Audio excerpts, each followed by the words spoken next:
عقیدہ توحید کے جو تقاضے ہیں اللہ دیکھ رہا ہے، صرف یہ عقیدہ ہمارے ساتھ جڑ جاتا ہے تو آپ کی زندگی خود بخود ٹھیک ہو جاتی ہے۔ یہ عقیدہ اگر جم جائے میرے ساتھ اور آپ کے ساتھ کہ اللہ تعالیٰ دیکھ رہا ہے، اس کی نگاہوں سے کچھ پوشیدہ نہیں ہے، تو کوئی جرم کر سکے؟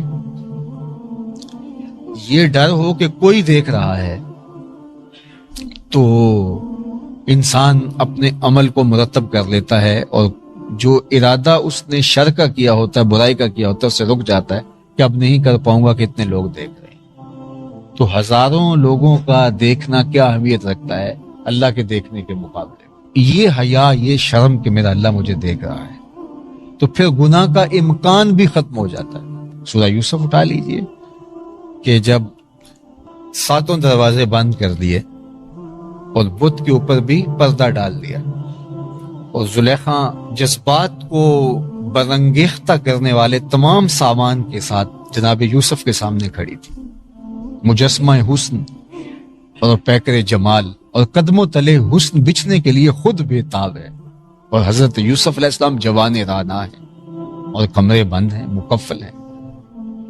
اور پھر صرف یہ نہیں کہ جذبات کو آگ لگا دینے والے سامان اور اسباب موجود تھے، بلکہ زبان سے پکار کے کہتی ہے تلک یوسف اب دیر کا ہے گی، آؤ نہ آگے بڑھو۔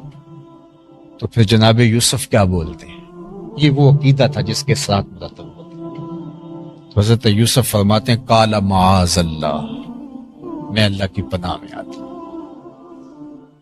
اور فرمایا کہ تم اس بت کے آگے بھی شرم کرتی ہو، اور اس کی بے نور آنکھیں جو دیکھ نہیں سکتی، پھر بھی تمہیں حیا آتی ہے کہ اس کے اوپر پردہ ڈال لیا ہے، تو تم جب اس جھوٹے خدا اور اس معبود باطل سے بھی حیا کرتی ہو جس کی بے نور آنکھیں دیکھتی نہیں، تو میں اس خدا سے حیا کیوں نہ کروں جو 7 کوٹریوں میں بھی دیکھ رہا۔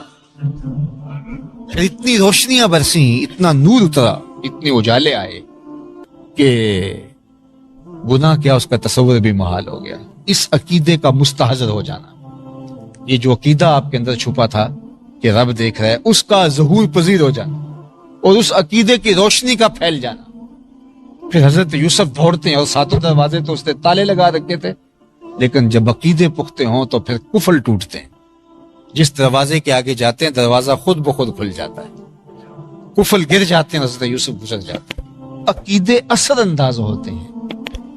میری اولاد کس طرح رشوت لے سکتی اگر میں نے اس کے سینے میں اللہ کا خوف مستحکم کر دیا؟ کبھی بھی نہیں ہو سکتا۔ آج ہم کہتے ہیں کہ اپنے اعلیٰ منصب پہ جا کے فلاں نے یہ کیا، فلاں نے یہ کیا، یہ روز آج کل تو جو حالات ہیں وہ آپ کے سامنے ہی ہیں کہ پورا معاشرہ کرپٹ ہو گیا، پورے معاشرے کے اندر غلاظت، گندگی، حیا باختگی، غیر اخلاقی امور، یہ پورا معاشرہ، یہ ہم کس معاشرے میں؟ یہ انسانوں کا معاشرہ ہے۔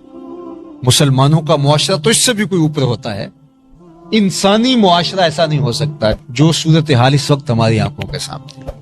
تو یہ پھر قصور ہمارا ہے نا کہ ہم نے ان کے اندر سب سے پہلے تو عقیدہ توحید ہی راسخ نہیں کیا، نہ ممبر نے کیا، نہ محراب نے کیا، نہ استاد نے کیا، نہ ماں باپ نے کیا، نہ معاشرے نے کیا۔ اتنے لوگ ایک بچے کی تربیت کرنے کی ذمہ داری لے رہے ہوتے ہیں۔ ہمارے اسکول کالج کے اندر کب یہ اخلاقیات پڑھائے گئے تھے؟ وہاں تو بے رہروی کو آزادی کا نام دے دیا گیا، صنفی آوارگی کو جو ہے وہ کشادگی کا اور وسعت ذہنی کا نام دے دیا گیا۔ ماں باپ تو صرف اس کا پیٹ بھرنا اس کو اپنی ذمہ داری سمجھتے ہیں، اور اس کے ذہن کے اندر وہ چیزیں ڈالنا جو کہ اس کی انسانی ضروریات ہیں۔ مادی ضروریات کو تو پورا کر رہے ہیں لیکن اس کی اخلاقی ضروریات کو پورا نہیں کر رہے۔